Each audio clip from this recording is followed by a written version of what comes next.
आपने हमेशा अपने आसपास ऐसा इंसान तो देखा ही होगा जो दूसरों के फटे में टांग अड़ाता है। और ऐसे ही इंसान के बारे में आज हम बात करने जा रहे हैं जिसका नाम है यूएसए। देखिए, जब ऑपरेशन सिंदूर हुआ था तो इंडिया और पाकिस्तान के बीच में अगर कोई मीडिएटर बन के खड़ा हुआ था तो वो था यूएसए।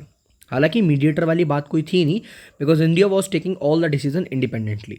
ऐसा ही कुछ हुआ है recently. The things were happen with the United states right now, that is like they did with actually with the Iranian. Iran के अंदर अभी अभी ईरान के जो 3 न्यूक्लियर एरियाज़ हैं, है ना, वहाँ पर प्रॉपर तरीके से बॉम्बिंग करी गई है। और ऐसी ऐसी बॉम्बिंग नहीं, पूरा ईरान आज की डेट में कम से कम 5 साल पीछे जा चुका है इन द न्यूक्लियर एनर्जी। तो पूरी तरीके से ईरान के जो है यहाँ पर तबाह कर दिया गया है, बर्बाद कर दिया गया है। And this is done by USA. And USA बोलता है now the peace will start, अब पीस होगी। तो मारकर पीस लेने वाले यूएसए साहब ही हैं। ठीक है, डोनाल्ड ट्रंप साहब ही इतना प्यारा काम कर सकते हैं, उन्होंने किया है।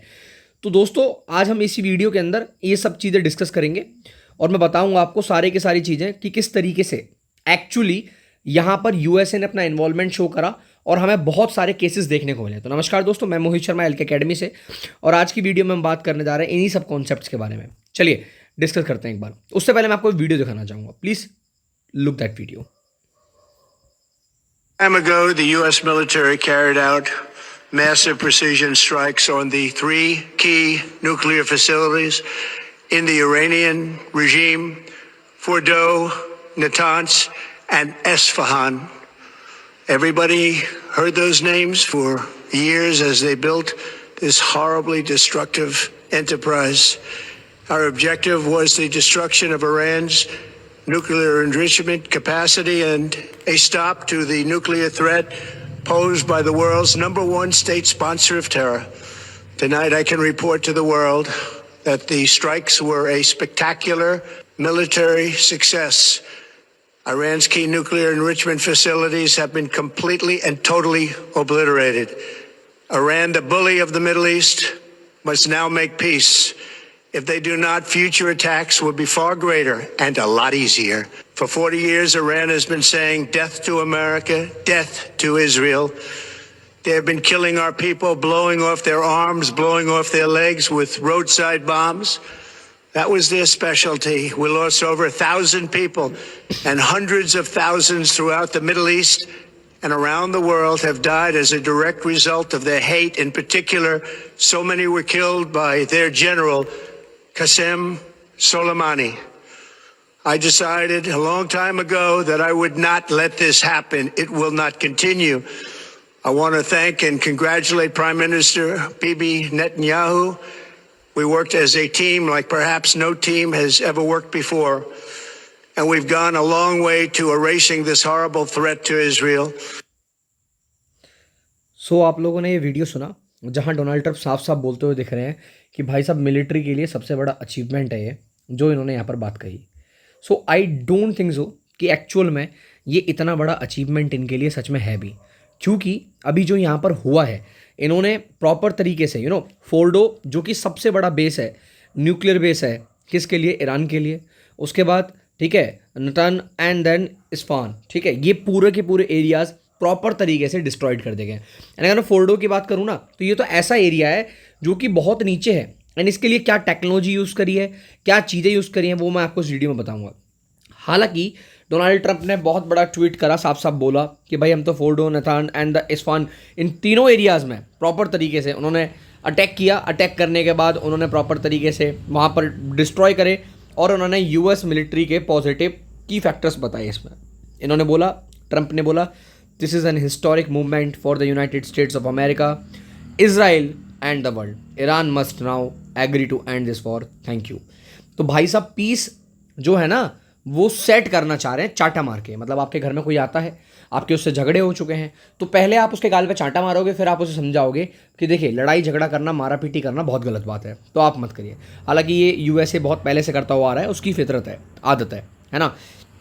उसके बाद जो बहुत मेन चीज़ है, यहाँ पर अमेरिकन B2, ठीक है, स्प्रिट बॉम्बर यूज़ हुए हैं। अब मैं बताऊँ, ये ट्रायंगल शेप है, मैं इसकी फोटो डालना भूल गया एक्चुअली, आप इंटरनेट पर सर्च कर सकते हो। इसको ट्रैक नहीं किया जा सकता, it's very tough to track them.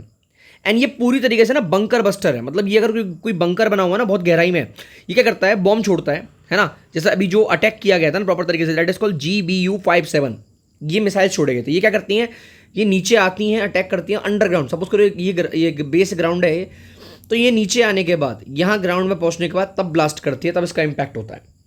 तो बंकर बस्टर भी बोला जाता है। एंड ये जो फोर्डो इलाका है, ये बंकर बस्टर वाला इलाका था जिसको पूरी तरीके से एक तरीके से खराब कर दिया गया, बर्बाद कर दिया गया। एंड मैंने आपको पहले ही बताया था कि इजराइल के साथ अगर कोई खड़ा है तो वो USA है, और ईरान के साथ कोई खड़ा है तो वो चाइना और रशिया है। बट चाइना और रशिया इस टाइम पर डायरेक्टली आके USA के अगेंस्ट खड़े नहीं हो सकते। गाइज अगर मैं जो देख पा रहा हूँ और अगर आप लोग वो देख पा रहे हो, तो शायद हम मतलब सेम चीज़ सोच रहे हैं कि एक्चुअल में क्या ये वर्ल्ड वॉर 3 की स्टार्टिंग तो नहीं है।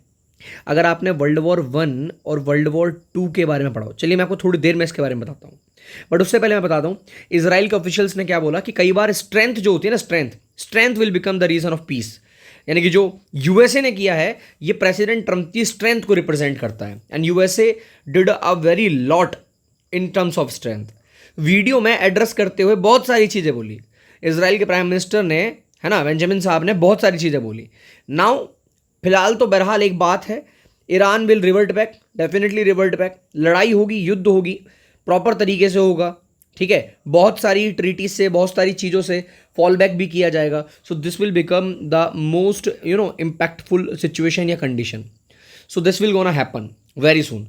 अपार्ट फ्रॉम दैट, अगर मैं 2-3 चीज़ें जो बहुत इंपॉर्टेंट फैक्टर पे बता दूं, ठीक है, तो क्या ये वर्ल्ड वॉर 3 की स्टार्टिंग है? क्या आपको लगता है that it is a starting of world war 3? Because आज की डेट में रशिया की मैं बात करूं, USA की मैं बात करूं, ठीक है, अगर मैं बात करता हूं पूरे के पूरे मिडिल ईस्ट की, मैं बात करता हूं इंडिया पाकिस्तान की, मैं बात करता हूं चाइना की, मैं बात करता हूं फिलीपींस वगैरह की, है ना। हालांकि ये जो अटैक किया गया वो भी इधर से किया गया है, प्रॉपर तरीके से यहाँ से अटैक किए गए हैं, 2 एयरक्राफ्ट छोड़े गए हैं। So this all were happen. Her country एक दूसरे के साथ लड़ने में लगी हुई है। अगर आपने कभी वर्ल्ड वॉर 1 और वर्ल्ड वॉर 2 की अगर कभी हिस्ट्री पढ़ी हो ना, वर्ल्ड वॉर 1 और वर्ल्ड वॉर 2 की कभी हिस्ट्री पढ़ी हो, ये एकदम वॉर स्टार्ट नहीं हुए थे, धीरे धीरे कंट्रीज में पार्टिसिपेट करती गई थी and they will become the world war. ये सोर्सेज हैं कि अगर वर्ल्ड वॉर 3 स्टार्ट हुआ ना तो कुछ नहीं बचेगा, एक्चुअली कुछ नहीं बचेगा। Every country is a nuclear country right now, and this is a most dangerous condition for all of us. तो अगर कल को ऐसा कुछ होता है तो बहुत बड़ी चीज़ होगी। हालांकि अपने आप में बहुत बड़ी न्यूज़ मैंने आज आपको डिलीवर करी है, बताई है, जहां मैंने इन्फॉर्मेशन दी है कि अभी USA ने प्रॉपर स्ट्रेट सपोर्ट कर दिया है इजराइल को। नाउ अब बारी है रशिया की, अब बारी है चाइना की, वो किस तरीके से लिए ईरान के लिए खड़े रहते हैं। अब बारी है इंडिया की, इंडिया अपना क्या स्टैंड लेता है। इंडिया इजराइल को सपोर्ट करेगा, ईरान को लेगा, या इंडिया अपनी पुरानी टेक्निक यूज़ करेगा चुप रहकर। So this will gonna happen very soon, we will gonna discuss about everything. तो सारी चीज़ों को हम डिस्कस करेंगे, देखेंगे, पता करेंगे।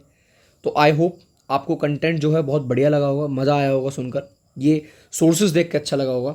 हो सकता है थोड़ा वीडियो क्वालिटी आज लो हो बिकॉज मेरी तबीयत बहुत ज़्यादा ख़राब है, but still I have tried my best. So अगर आपको कंटेंट पसंद आया, अगर आपको चीज़ें अच्छी लगी, तो you can join our academy by scanning this QR। You can enroll in to any of the courses and also use my code by which you will enroll more than 50% discount, you will get more than 50% discount.